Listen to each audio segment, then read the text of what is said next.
2024 में मशहूर टाइटैनिक को दोबारा बनाने की एक साहसिक कोशिश में एक और जहाज रवाना होता है, लेकिन जहाज पर अजीब और डरावनी घटनाएं होने लगती हैं। कहानी आगे बढ़ती है और हम 1912 में पहुंच जाते हैं, जब टाइटैनिक डूब रहा था। एक जवान लड़की एलिजाबेथ डूबते जहाज से बच निकलने में कामयाब होती है और वो अपने मंगेतर चार्ल्स को बेताबी से पुकारती है, लेकिन वो जवाब नहीं देता। जहाज का कप्तान उसे एक लाइफ बोट में धकेल देता है, जिसे फिर पानी में उतार दिया जाता है। हालांकि लाइफ बोट को पकड़ने वाली केबल्स टूट जाती हैं, जिससे वो पलट जाती है और सभी को पानी में फेंक देती है। एलिजाबेथ उल्टी हुई लाइफ बोट पर चढ़ने में कामयाब हो जाती है और एक बार फिर चार्ल्स को आवाज लगाती है। उसके हैरानी की कोई सीमा नहीं रहती जब वो पास के ही एक हिमखंड से उसका जवाब सुनती है। उसे बचाने के लिए दृढ़ संकल्पित युवक पानी में कूद जाता है। एलिजाबेथ अंधेरी लहरों में बेताबी से झांकती है, लेकिन अचानक एक पुनर्जीवित लाश गहराइयों से उभरती है और उसे अथाह गहराई में खींच ले जाती है। 110 साल पहले डूबे मूल टाइटैनिक के बाद टाइटैनिक 3 अपने पूर्ववर्ती के समान मार्ग पर एक नई यात्रा शुरू करता है। एक पत्रकार बताता है कि जहाज उस कुख्यात हादसे की जगह पर रुकेगा, जिसमें 1500 से ज्यादा लोगों की जान चली गई थी। एक आदमी और औरत एक कार में डॉक पर पहुंचते हैं, खिड़की से बाहर उत्सुकता से देखते हुए। आदमी जहाज को देखकर हैरान है और अपनी साथी से कहता है कि वो अपना फोन नीचे रख दे और जहाज को देखे, इस बात पर बड़बड़ाते हुए कि जहाज बनाने वाले लोग एक त्रासदी से मुनाफा कमा रहे हैं। औरत आखिरकार ऊपर देखती है और नोटिस करती है कि आदमी फिल्मा रहा है। वो टाइटैनिक 3 के बारे में उत्साहित होकर बातें करने लगता है। जब वे कार से बाहर निकलते हैं तो उन्हें तुरंत उनके ब्लॉग के फैंस घेर लेते हैं, जो फोटो लेने के लिए बेताब हैं। कुछ तस्वीरें खिंचवाने के बाद वे अपने फॉलोअर्स के लिए एक उत्साहित भरा वीडियो रिकॉर्ड करते हैं, इससे पहले कि वे जहाज पर चढ़ें। इस बीच टाइटैनिक 3 के कप्तान ने अपनी टीम का परिचय कराया, जिसमें ब्रायन एंड्रयूज भी शामिल है, एक पूर्व नेवी सील जिसने अतिरिक्त सुरक्षा सुनिश्चित करने के लिए एक विशेष टीम को इकट्ठा किया है। वो कप्तान और सुरक्षा प्रमुख हेक्टर दोनों को जवाब देगा। हालांकि जहाज पर पहले से ही सुरक्षा है, लेकिन अतिरिक्त कर्मचारी मदद करेंगे, खासकर बड़ी संख्या में यात्रियों और मूल टाइटैनिक के अवशेषों के साथ। सभी को काम पर अच्छे दिन की कामना करते हुए महिला टीम को उनके स्टेशनों पर जाने के लिए विदा करती है। ब्रिज पर कप्तान इंजन शुरू करने और जहाज को रवाना करने के आदेश देता है। इसी बीच डेक पर यात्री सफल प्रस्थान का जश्न मना रहे हैं। जहाज के समुद्र में पहुंचते ही एक युवती सामान के एक ट्रंक से बाहर आती है। वह चुपचाप जहाज के निचले डेक से गुजरती है और अपना सामान रखने के लिए एक कमरा ढूंढ लेती है। डेक पर व्लॉगर कपल्स अपने फॉलोअर्स के लिए एक और वीडियो रिकॉर्ड करते हैं, फिर दूसरे यात्रियों को ग्रीट करने का फैसला करते हैं। कार्गो होल से बाहर निकलने के बाद वो जवान औरत धीरे धीरे जहाज के गलियारों में आगे बढ़ती है। एक कमरे में उसे एक क्रू यूनिफॉर्म मिलता है, जिसे वो ले लेती है। जूली मैकेना लाउडस्पीकर पर खुद को क्रू के आयोजक के तौर पर पेश करते हुए घोषणा करती है। वो बताती है कि जहाज को मास्टर क्राफ्ट्समैन द्वारा 10 साल में बड़ी मेहनत से दोबारा बनाया गया है, जिसमें असली टाइटैनिक के मलबे की जगह से मिले असली सामानों का दान भी शामिल है।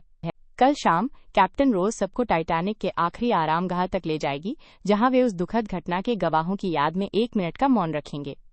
फिलहाल वो चाहती है कि सबका समय अच्छा गुजरे। एक अनजान लड़की क्रू यूनिफॉर्म में छिपी हुई म्यूजियम के कमरे में चुपके से घुस जाती है। वायलिन वाले कैबिनेट के पास जाकर वो ध्यान से उसे अपने हाथों में लेती है, ये सुनिश्चित करते हुए कि आसपास कोई नहीं है। तभी एक आदमी कमरे में घुसता है। वो उस पर चिल्लाता है, डिमांड करता है कि वो वायलिन को तुरंत नीचे रख दे। ये उसके कलेक्शन की सबसे कीमती चीज है। वो वायलिन जिसने नियरर माय गॉड 2 थी बजाई थी जब टाइटैनिक डूबा था। वो वायलिन 100 साल तक समुद्र की तलहटी में पड़ा रहा और वो नहीं चाहता कि कोई छोटे स्तर का स्टाफ मेंबर उसे बर्बाद कर दे। जूली, जो पास में ही है, आदमी को शांत करने की कोशिश करती है। इसी बीच लड़की को पास की एक अलमारी में एक हेयरपिन दिखाई देती है। वो कहती है कि उसकी परदादी के पास भी ठीक ऐसी ही एक थी। वो इस बात से गुस्से में है कि आदमी ने टाइटैनिक के अंतिम विश्राम स्थल से सामान चुराया है, जो याद दिलाता है कि प्राचीन मिस्रवासियों को उनके खजाने के साथ दफनाया जाता था और जिन्होंने उन्हें छुआ वे मौत के शाप से ग्रस्त हो गए। अजीब लड़की से चिढ़कर आदमी जूली से पूछता है कि वो कौन है। पता नहीं, जूली ने बस उस लड़की को जाने के लिए कह दिया।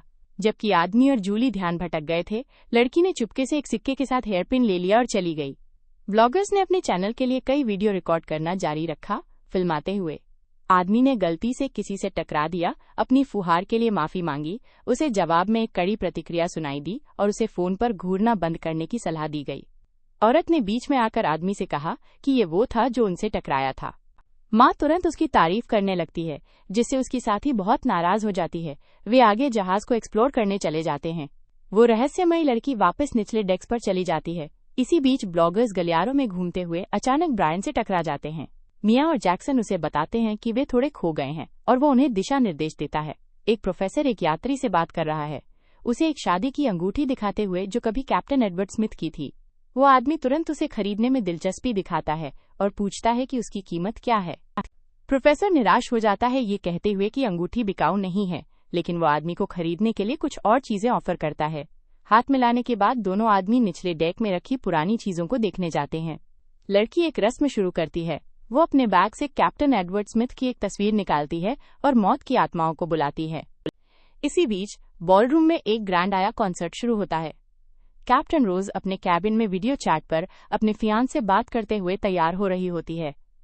मिया और जैक्सन, जो अभी भी जहाज का पता लगा रहे होते हैं, किसी एक कमरे में दाखिल होते हैं। वे अपने आसपास के माहौल से हैरान हो जाते हैं जब उन्हें वो लड़की दिखाई देती है जो किसी रस्म को अंजाम दे रही होती है। वे समझ नहीं पाते कि वो क्या कर रही है और जाने का फैसला करते हैं। तभी वो लड़की अपना हाथ काट लेती है, ये सोचकर कि यहाँ से दूर हो जाना ही बेहतर है। वे जैसे ही जाने लगते हैं, तभी उनके पीछे का दरवाजा जोर से बंद हो जाता है। वे चौंक गए और मुड़कर अपने फैन नैन्सी को देखा, जो उनका लाइव स्ट्रीम देख रही थी और उनके साथ जुड़ने का फैसला किया था। लड़की, जो दर्शकों के बारे में बिल्कुल अनजान थी, अपनी रूटीन में लगी रही। अचानक शिप की दीवारें हिलने लगीं और ब्लॉगर का कैमरा बंद हो गया। ये सब देखकर जैक्सन ने सुझाव दिया कि वे इस अजीब औरत से जितना हो सके दूर चले जाएं। मिया और नैन्सी उसका पीछा कर रही हैं। कैप्टन रोज अपने केबिन में इवेंट की तैयारी कर रही है और अपने फियांसे से बात कर रही है। अचानक लाइटें टिमटिमाने लगती हैं और जब वो वापस बातचीत में लौटती है तो उसे एहसास होता है कि कनेक्शन कट गया है। इसी बीच मिया, नैन्सी और जैक्सन शिप के एक कॉरिडोर में चल रहे हैं। नैन्सी बताती है कि वो सालों से उनका पीछा कर रही है और क्रूज तभी बुक किया था जब उसे पता चला कि वे उस पर सवार होंगे। ब्लॉगर्स उसके समर्पण से प्रभावित होते हैं और वे सुझाव देती है कि वे उसके केबिन में आकर अपने फोन चार्ज कर लें। तभी प्रोफेसर जैक्सन के पास दौड़कर आता है और उसे लापरवाह होने का आरोप लगाता है। वो मिया की तरफ देखता है और घमंड से हंसता है, ये सोचकर कि प्रोफेसर भी एक है। गर्व से बताता है कि उनके 1 मिलियन फॉलोअर्स हैं। ये सुनकर प्रोफेसर का चेहरा बदल जाता है और वो तुरंत नैन्सी को बाहर जाने के लिए कहता है। मिया तुरंत रिएक्ट करती है, लड़की को रुकने के लिए कहती है और प्रोफेसर से कहती है कि उसे थोड़ा और विनम्र होना चाहिए। प्रोफेसर उसे पूरी तरह से नजरअंदाज कर देता है और कहता है कि उसके पास टाइटैनिक के अवशेषों का एक कलेक्शन है जिसे वो एक उचित कीमत पर देने को तैयार है, खासकर एक नीला हीरा जो उसे बिल्कुल सूट करेगा। उसके व्यवहार से नाराज होकर मिया वहां से हट जाती है और उसे छूने से मना करती है। जैक्सन फिर बीच में आता है और प्रोफेसर को कॉन्सर्ट शुरू होने से पहले जाने के लिए मजबूर करता है। जूली सबका ध्यान खींचती है और घोषणा करती है कि वे उस रास्ते की जगह पर पहुंच चुके हैं और उस दिन मारे गए लोगों के सम्मान में 1 मिनट का मौन रखेंगे। उसी समय वो लड़की अपना रस्म जारी रखती है। मौन समाप्त होते ही जूली सबको धन्यवाद देती है और गया कॉन्सर्ट की शुरुआत की घोषणा करती है। जैसे ही वो अपना काम पूरा करती है, लड़की अपना रस्म खत्म करती है और कैप्टन एडवर्ड स्मिथ, उसके परदादा, उसके सामने प्रकट होते हैं। इसी बीच मिया और जैक्सन डेक पर वीडियो शूट करने जाने का फैसला करते हैं। अचानक मिया को संगीत सुनाई देता है और एक वायलिन वाला भूत उनके पीछे दिखाई देता है। धुन से मंत्रमुग्ध होकर वो अपने पति को डांस करने के लिए आमंत्रित करती है। जैसे ही वे नाच रहे होते हैं, जहाज पर कुछ अजीब होता है। पूरे टाइटैनिक 3 की बिजली एक पल के लिए चली जाती है, जबकि मिया अपने पति के साथ नाचती रहती है। पूरा क्रू एक डरावनी आवाज सुनने लगता है। मिया अपना सिर पकड़ लेती है और उसे रुकने के लिए मिन्नतें करने लगती है। जैक्सन उलझन में है और समझ नहीं पा रहा है कि मदद कैसे करे। वह वायलिन वाला भूत अब मिया के बिल्कुल बगल में है। वह बेताबी से आवाज बंद होने की गुहार लगाती है, लेकिन उसे ये नहीं पता चलता कि भूत जैक्सन को कोहरे में खींच रहा है। जब वह डरावनी आवाज बंद होती है तो कप्तान का सहायक जहाज भर में जांच करने का आदेश देता है। संभलते हुए मिया चारों ओर देखती है, अपने पति को ढूंढने की कोशिश करती है। इसके बजाय प्रोफेसर उसके पास आता है। वो उसे शांत करने की कोशिश करता है और बाहर चलने का सुझाव देता है। वो मान जाती है, लेकिन अपना फोन याद आता है और उसे लेने वापस जाती है। प्रोफेसर से वादा करती है कि वो जल्दी ही उसके साथ आ जाएगी। वो चला जाता है और मिया अपना फोन उठाती है और फैसला करती है कि वो एक वीडियो रिकॉर्ड करके बताएगी कि अभी क्या हुआ था। अचानक वो भूतिया वायलिन वादक फिर से उसके सामने आ जाता है और एक भयानक आवाज निकालता है जिससे वो तुरंत मर जाती है। कप्तान का सहायक, जिसने उपकरणों के डेटा की जांच की थी, बताता है कि कोहरा बहुत घना है और रडार इसे एक वस्तु के रूप में दिखा रहा है। दूसरे उपकरण में व्यस्त होने के कारण वो स्क्रीन पर अजीब सी चमक को नोटिस नहीं कर पाता। रोज से संपर्क करने का फैसला करते हुए वो उस तक पहुंचने में असफल रहता है। अपने साथी को रडार पर नजर रखने के लिए कहकर वो उस औरत को चेक करने के लिए लाउंज की ओर चल पड़ता है। इसी पल में एक यात्री एक प्रोफेसर के साथ मलबे वाली जगह से एक लाइफ बोट की जांच कर रहा है। वो यकीन नहीं कर पा रही कि लोगों को इस पर एक बार बचाया गया था। उसे ध्यान भटकाने के लिए प्रोफेसर एक पुरानी हार पेश करते हैं। डेक पर 2 सुरक्षा गार्ड्स को मिया मिलती है। उसकी जांच करने के बाद उन्हें एहसास होता है कि वो मर चुकी है। इस बीच पाकर बॉलरूम में कैप्टन रोज से मिलने पहुंचता है। उसके आने से वो हैरान होती है, लेकिन वह उसे बताता है कि उसे ऊपर जरूरत है। जब वे ब्रिज पर पहुंचते हैं तो वो उपकरणों में अजीब व्यवहार नोटिस करती है। वो सिस्टम को रीबूट करने का सुझाव देती है। अचानक ब्रायन वहां घुस आता है, साफ तौर पर परेशान दिखता है और कैप्टन से उसके साथ चलने को कहता है। साथ में वे डेक की ओर जाते हैं जहां मिया का शव पड़ा है। मृत महिला को देखकर रोज पूछती है कि उसका पति कहाँ है और ब्रायन से कहती है कि वो चेक करे कि क्या वो सोशल मीडिया पर लाइव स्ट्रीमिंग कर रही थी। शायद इससे पता चल जाए कि हुआ क्या था। कुछ मिनट बाद हेक्टर वहां पहुंचता है। वो गार्ड्स को इलाके को छान मारने और सारे कैमरे चेक करने का आदेश देता है। कप्तान ब्लॉगर का फोन उठाता है और सिक्योरिटी हेड से पूछता है कि आखिरी बार उसने किसे कॉल किया था। फिर वो कोस्ट गार्ड को घटना की रिपोर्ट करने के लिए ब्रिज की तरफ चली जाती है। इसी बीच इंजीनियर्स में से एक खराब उपकरण से जूझ रहा होता है। अचानक अजीब आवाजें उसका ध्यान खींचती हैं। जब वो पीछे मुड़ता है तो उसे लोग अपनी तरफ आते हुए दिखाई देते हैं।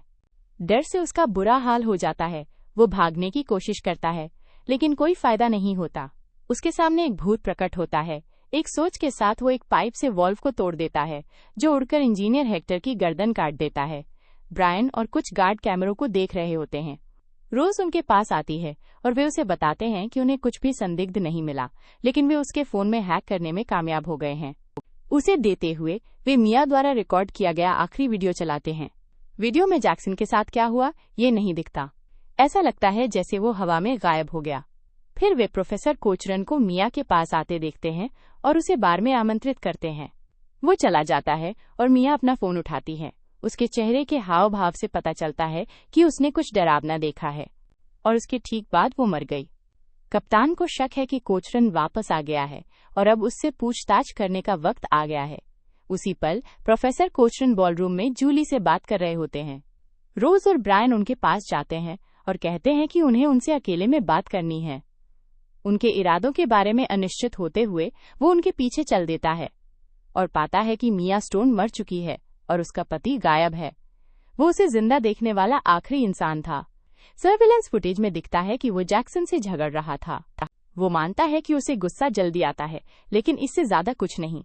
ब्रायन सुझाव देता है कि उसे और पूछताछ के लिए BRRI ले जाया जाए। कप्तान मान जाता है। इसी बीच होल्ड में मौजूद अज्ञात लड़की अपनी क्षमताओं का फिर से इस्तेमाल करती है और अचानक जहाज का इंजन चल पड़ता है। रोज प्रोफेसर कोक्रेन की पूछताछ देखने ही वाली थी कि उसे जहाज के हिलने का एहसास हुआ। उसने आदमी को कोक्रेन को खुद संभालने को कहा और ब्रिज की तरफ तेजी से बढ़ी। जैसे ही दरवाजा उसके पीछे बंद हुआ, ब्रायन गुस्से में कोक्रेन से पूछता है कि वो अपना मुंह बंद रखना कब सीखेगा। हाँ, वो उसे इस मुसीबत से निकालेगा, लेकिन अब 10% नहीं बल्कि 15% के लिए। कोक्रेन बहस करता है। गार्ड को सिर्फ क्लाइंट लाने के लिए इतना देने को तैयार नहीं। वो ज्यादा से ज्यादा 11% देगा। बहस के बाद वे 13% पर सहमत होते हैं, लेकिन अब ब्रायन को ज्यादा पैसे वाले क्लाइंट ढूंढने होंगे। ब्रायन समझ नहीं पाता कि कोक्रेन को कभी भी क्यों पर्याप्त पैसे नहीं मिलते। वो क्या बेच रहा है, अपना कचरा? लेकिन कोक्रेन इससे सहमत नहीं है। इन चीजों का अपना इतिहास है और हालांकि ये मेरे लिए कुछ नहीं मायने रखती, लेकिन खरीदारों के लिए ये सब कुछ है। और मरे हुए लोगों की बात करें तो उन्हें अब इनकी कोई परवाह नहीं, क्योंकि वो मर चुके हैं। अपने साथी को कमरे में छोड़कर गार्ड बाहर चला जाता है। जैसे ही रोज डेक पर चलती है, उसे एहसास होता है कि जहाज चल रहा है। वो पाकर को रेडियो पर संदेश भेजने की कोशिश करती है, लेकिन कोई जवाब नहीं आता। जब वो ब्रिज पर पहुंचती है तो वो पूछती है कि क्या हो रहा है और जहाज क्यों चल रहा है। असिस्टेंट जवाब देता है कि कुछ उनके सिस्टम को ब्लॉक कर रहा है और उन्हें पता नहीं कि क्या चल रहा है। उन्होंने पहले ही सिस्टम को रिबूट कर दिया था, लेकिन इससे कोई फायदा नहीं हुआ। किसी और चीज ने इंजनों को ट्रिगर कर दिया और अब जहाज एक अलग रास्ते पर चल पड़ा है। गुस्से में रोज ने उन्हें रिवर्स में जाने और स्थिति को ठीक करने का आदेश दिया, जबकि वो खुद डेक की ओर चली गई। डेक पर ब्रायन उससे मिला और वे एक साथ इंजन रूम की ओर चले गए। जैसे ही वे जाने लगते हैं, जूली और मिसेस स्ट्रॉस डेक पर आ जाती हैं। मिसेस स्ट्रॉस जूली के गले में पड़ी हार की तारीफ करती हैं और तभी एक औरत वहां से गुजरती है। वे तब तक इंतजार करते हैं जब तक स्ट्रॉस अकेली नहीं हो जाती और फिर भूत उस पर हमला करता है। उसके गले में पड़ी हार से उसका गला घूंटने लगता है। इंजन रूम में रोज थ्रॉटल वॉल्व बंद करने की तैयारी कर रही होती है। अचानक उसे इंजीनियर का शव दिखाई देता है। घबराकर वो पार्कर तक पहुंचने की कोशिश करती है, लेकिन रेडियो फिर से खराब हो जाता है। ये समझते हुए कि उन्हें जहाज को तुरंत बंद करने की जरूरत है, वो सिस्टम की जांच शुरू करती है, लेकिन कुछ काम नहीं करता। कंप्यूटर जाम हो गया है और वे वॉल्व को हिला नहीं पा रहे हैं। ब्रायन ने देखा कि इंजन दबाव को बर्दाश्त नहीं कर पा रहे हैं और उसने जोर देकर कहा कि उन्हें वहां से निकलना चाहिए। हालांकि रोज अभी तक जाने से इनकार कर देती है। उसे पहले थ्रॉटल वॉल्व को न्यूट्रलाइज करना होगा। सिस्टम के फटने वाला देखकर ब्रायन कप्तान को पकड़ता है और इंजन रूम से बाहर भागता है। जैसे ही दरवाजा उनके पीछे जोर से बंद होता है, बॉल रूम में एक जबरदस्त धमाका होता है। यात्री जोरदार झटके से फर्श पर गिर जाते हैं। शुरुआती सदमे से उबरने के बाद वे पूछने लगते हैं कि हुआ क्या है। रोज, जो अब शांत हो चुकी है, कहती है कि उन्हें तुरंत दूसरों को चेतावनी देनी चाहिए। ब्रिज में हड़कंप मचा हुआ है और क्रू को समझ नहीं आ रहा कि चल क्या रहा है। कोई सुझाव देता है कि शायद ये एक हिमखंड था, लेकिन रोज इससे इनकार करती है। उपकरण दिखाते हैं कि एक इंजन फेल हो गया है। पार्कर कप्तान से संपर्क करने की कोशिश करता है, लेकिन वो जवाब नहीं देती। बस कुछ ही मिनटों बाद रोज ब्रिज में आती है। रेजिना उसे बताती है कि उनके मौजूदा रास्ते में आगे एक हिमखंड है। असिस्टेंट कहता है कि फिलहाल वे करंट के साथ बह रहे हैं और अगर वे टकरा भी जाते हैं तो उसका असर इतना ज्यादा नहीं होगा कि शिप को नुकसान पहुंचे। ब्रिया थोड़ी घबराने लगती है, लेकिन कैप्टन पार्कर को दूसरे जहाजों से संपर्क करने की कोशिश करने का आदेश देता है। इसी बीच हेक्टर इंजन रूम का निरीक्षण करता है, जिसे भूत देख रहा होता है। ब्रिज पर पार्कर संचार स्थापित करने की कोशिशें जारी रखता है। जब कोशिशें नाकाम हो जाती हैं, तो रोज यात्रियों से बात करती है। उन्हें बताती है कि एक इंजन फेल हो गया है। वो शांत रहने की गुजारिश करती है और उनसे अपने केबिन में रहने को कहती है, जबकि इंजीनियर इस समस्या को ठीक करने की कोशिश करते हैं। अचानक कोस्ट गार्ड संपर्क करता है। कप्तान समस्या की रिपोर्ट करता है और एक टग बोट की मांग करता है। फोन रखने के बाद वो अपनी टीम को बताती है कि सबसे नजदीक मदद 2 घंटे दूर है और हिदायतें देती है। रोज फिर अपने केबिन में कंपनी से संपर्क करने चली जाती है। इसी बीच कोचरेन, जो अपने कमरे में बंद है, अचानक छत से पानी टपकता हुआ देखता है। लाइटें टिमटिमाकर बंद हो जाती हैं। डरावनी आवाजें शुरू हो जाती हैं। घबराया हुआ वो चुप्पी की गुहार लगाता है जब तक कि ये बंद नहीं हो जाता और उसके सामने एक भूत प्रकट होता है। डर से उसका बुरा हाल होता है। वो कमरे के दूसरे कोने में कूद जाता है। उसे जाने के लिए भीख मांगता है, लेकिन भूत उसके हाथों को बिस्तर के खंभों से बांध देता है और उस पर ठंडी सांसें छोड़ता है। पुल पर नैन्सी कप्तान से बात करने के लिए अंदर घुस आती है, यह कहते हुए कि उसके पास बहुत जरूरी जानकारी है। रोज ने सुनने का फैसला किया। नैन्सी ने बताया कि भूत ने मिया को मार डाला और ब्लॉगर के आखिरी वीडियो से इसका सबूत दिया। रोज को अभी भी शक था और उसने नैन्सी को यकीन दिलाया कि जहाज पर भूत नहीं होते। फिर उसने ब्रायन से नैन्सी को वापस ले जाने को कहा और कोचरन को अभी छोड़ने से मना कर दिया। वो भाग नहीं पाएगा और जैसे ही वो पहुंचेगी, वो अधिकारियों से उससे घोषणा के बाद सवाल करवाएगी। यात्री अपने केबिन में वापस चले जाते हैं। ब्रायन कोचरन के पास जाता है। अंदर जाते ही वो उसे फर्श पर बेहोश और परेशान हालत में पाता है। कॉकरन मदद मिलने तक दूर रहने की गुहार लगाता है, फिर कप्तान से मिलने की मांग करता है। रोज के पास लाया जाता है। वो पास में एक अजीब जीव देखने की बात कहता है, अनजान लेकिन मौत जैसा। अकेले कैद होने पर गुस्से में वो कानूनी कार्रवाई की धमकी देता है और जहाज को तुरंत न्यूयॉर्क वापस लौटने की मांग करता है। एक गार्ड अंदर आता है और हेक्टर के गायब होने की रिपोर्ट करता है। कप्तान ब्रायन को प्रोफेसर को वापस ले जाने और फिर साइक्स के साथ इंजन रूम की तलाशी लेने का निर्देश देता है। वे चले जाते हैं। रोज रेडियो के जरिए सुरक्षा से संपर्क करने की कोशिश करती है। गार्ड कोचरन को उसके केबिन में ले जाते हैं, जहां उन्हें एक अजीब लड़की दिखाई देती है। प्रोफेसर ने उसे तुरंत पहचान लिया, वो जो उसके कलेक्शन के आसपास मंडराती रहती थी। उसने उस पर इन घटनाओं का आरोप लगाया, लेकिन उसने हत्याओं से इनकार कर दिया। स्थिति के बारे में ज्ञान होने का दावा करते हुए उनकी सच्चाई के लिए तैयार होने पर संदेह जताया। ब्रायन ने जवाब मांगे एक परीक्षा का सुझाव दिया। उसने कोक्रेन पर आरोप लगाया, उसकी कब्र में गड़बड़ी और मृतकों से चोरी का दोषी ठहराया। सब कुछ फिर से भड़क उठा। शुरुआत में उसे लगा था कि शांति लौट आई है। उसके परदादा की मौत के बाद से आवाजें धीमी हो गई थीं, बस कभी कभार बुरे सपने आते थे। लेकिन अब कोचरन की कार्रवाइयों ने कब्रों को खोदकर और पुरानी चीजों को बेचकर फिर से उन आवाजों को जगा दिया है। जहाज पर एक श्राप है। घबराया हुआ कोक्रेन एक समाधान मांगता है, लेकिन वो कहती है कि अब बहुत देर हो चुकी है। अभिशाप उसका है और उसे सबको मरते हुए देखना होगा। एक गार्ड कोक्रेन को वापस ले जाता है। अचानक एक भूत प्रकट होता है। वो छिप जाता है जब कांस्टेबल संवाद करने की कोशिश करता है, लेकिन असफल रहता है। भूत उसे मार डालता है। कोक्रेन ने गार्ड को ढूंढने के लिए चारों तरफ देखा, लेकिन वहां तो भूत खड़ा था। घबराकर वो भाग खड़ा हुआ। इसी बीच ब्रायन लड़की को एक कमरे में ले जाता है। वो कहती है कि ये सब बेकार है, सबका अंत निश्चित है। कुछ ही पल बाद दरवाजे अपने आप बंद हो जाते हैं। एडवर्ड स्मिथ ब्रायन कमरे में दिखाई देने वाली शख्सियत पर गोली चलाता है। हालांकि गोली गलती से उसके साथी को लग जाती है। उसी वक्त जहाज की सारी बिजली चली जाती है और उन्हें टॉर्च की रोशनी पर निर्भर रहना पड़ता है। रोज को भूत दिखाई देता है। डर से घबराकर वो सबको दीवार की तरफ टॉर्च की रोशनी करने को कहती है, लेकिन ऐसा करने पर वो जगह खाली होती है। इसे अपनी कल्पना समझकर वो सबको सिस्टम ठीक करने में जुट जाने को कहती है। एडवर्ड स्मिथ अपनी परपोती के साथ अपनी कुछ ताकत बांटता है और ब्रायन बेबस होकर डर के मारे देखता रह जाता है जब भूत अपना काम पूरा कर लेता है। फिर लड़की गार्ड की तरफ मुड़ती है, उसे बेहोश कर देती है और शांति से कमरे से बाहर निकल जाती है। घबराहट में कोक्रेन अपने केबिन में वापस भाग जाता है। अपने पूरे कलेक्शन को नष्ट करने का फैसला करता है।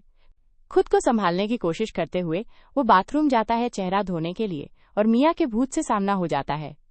इसी बीच ब्रायन होश में आ जाता है, ये पुष्टि करते हुए कि उसका साथी जिंदा है और मदद लेने के लिए बाहर निकलता है। हालांकि दूसरा आदमी बैकअप का इंतजार नहीं करता। जैसे ही वो गलियारे में कदम रखता है, उसे एक भूत मिलता है जो उसे मार देता है। इसी बीच लड़की पुल तक पहुंच जाती है। अपनी ताकत का इस्तेमाल करते हुए वह पार्कर को एक तरफ धकेल देती है। रोज उसे रोकने की कोशिश करती है, लेकिन लड़की को छूते ही उसे एडवर्ड स्मिथ का भूत दिखाई देता है। इसके बाद लड़की कप्तान को दूर धकेल देती है और जहाज का नियंत्रण अपने हाथ में ले लेती है और टाइटैनिक 3 को हिमखंड की तरफ मोड़ देती है। औरत उसे रुकने के लिए मनाने की कोशिश करती है, ये कहते हुए कि अब वो कप्तान नहीं है और सबको मार देने से वो वापस नहीं आएगा, लेकिन उसकी बातों का कोई असर नहीं होता। चालक दल जहाज का नियंत्रण वापस पाने में नाकाम रहता है। रोज ने अपनी परपोती तक पहुंचने की आखिरी कोशिश की। उसे बताया कि जहाज का टकराना मतलब वो भी बाकी सबके साथ मर जाएगी। मुस्कुराते हुए लड़की ने जवाब दिया कि वो जानती है, फिर अपना गला काट लिया। थोड़ी देर बाद जहाज एक बड़े हिमखंड से टकरा गया। जूली ने यात्रियों को शांत करने और उन्हें असेंबली एरिया की तरफ ले जाने की कोशिश की। रोज बेताबी से किसी से भी संपर्क करने की कोशिश करती है, लेकिन उसे कोई जवाब नहीं मिलता। उसके प्रयासों को कोचरन ने बीच में ही रोक दिया, जो अंदर आता है और दावा करता है कि वो स्थिति को समझता है। इसे खत्म करने के लिए कलाकृतियों को गहराई में वापस भेजना होगा। हालांकि वो औरत उसकी बात सुनने से इनकार कर देती है और उससे कहती है कि अगर वो मदद करना चाहता है तो उसे यात्रियों को लाइफ बोट पर चढ़ने में मदद करनी चाहिए। टाइटैनिक 3 तेजी से डूबने लगता है, जिससे बोर्ड पर हड़कंप मच जाता है। इसी समय ब्रायन हॉल से संग्रह का एक हिस्सा चुरा लेता है, लेकिन वो ज्यादा दूर नहीं जाता कि मिया का भूत उसके सामने प्रकट हो जाता है। अपनी शक्तियों का इस्तेमाल करते हुए वह गार्ड को अपने सिर में गोली मारने के लिए मजबूर कर देती है। जहाज आधे से ज्यादा पानी में डूब चुका है और रोज ने खाली कराने का काम संभालते हुए कोचरन को कुछ जिम्मेदारी दे दी है और खुद जहाज के दूसरे हिस्से में चली जाती है। गलियारों में तेजी से पानी भर रहा है और बॉलरूम में हड़कंप मचा हुआ है। जूलिया ब्रायन को ढूंढ लेती है, लेकिन वो पहले ही भूत बन चुका होता है और उसके ऊपर एक लाइफ बोट गिरा देता है। प्रोफेसर खुद को संभालते हुए लोगों की मदद करना शुरू कर देता है। जीवन रक्षक नौकाएं उतारने के लिए तैयार हैं, लेकिन भूत की शक्तियों से रस्सियां कट जाती हैं, जिससे लोग पानी में गिर जाते हैं। रोज टाइटैनिक 3 पर अंत तक रहती है। जहाज पूरी तरह से डूब जाता है। एक कांपता हुआ कोक्रेन लाइफ बोट में पड़ा होता है जब अचानक उसे एक आवाज सुनाई देती है। ये बचा हुआ कप्तान है। औरत मदद मांगती है और वो उसे नाव में खींच लेता है। नाव के नीचे लेटा हुआ आदमी हंसता है। इसे एक क्रूर विडंबना के रूप में देखता है कि दूसरे मर गए जबकि वो बच गया। रोज उसे शांत करने की कोशिश करती है, कहती है कि उसने लोगों को बचाने में मदद की, इसलिए उसे इसे छोड़ देना चाहिए और बाद में भगवान का सामना करना चाहिए। सुनने के बाद प्रोफेसर कुछ शब्द बड़बड़ाता है और चुप हो जाता है। उसकी तरफ मुड़ते हुए कप्तान देखता है कि वह मर चुका है। कुछ पल बाद वह भी एक भूत बन जाता है और रोज को मार देता है। अगर कोई टाइटैनिक को असल जिंदगी में दोबारा बनाए तो क्या आप उसी रास्ते पर उस पर सवार होने चले जाएंगे? नीचे कमेंट में अपने विचार बताएं। हमारे चैनल को और वीडियोस के लिए लाइक और सब्सक्राइब करें। संगीत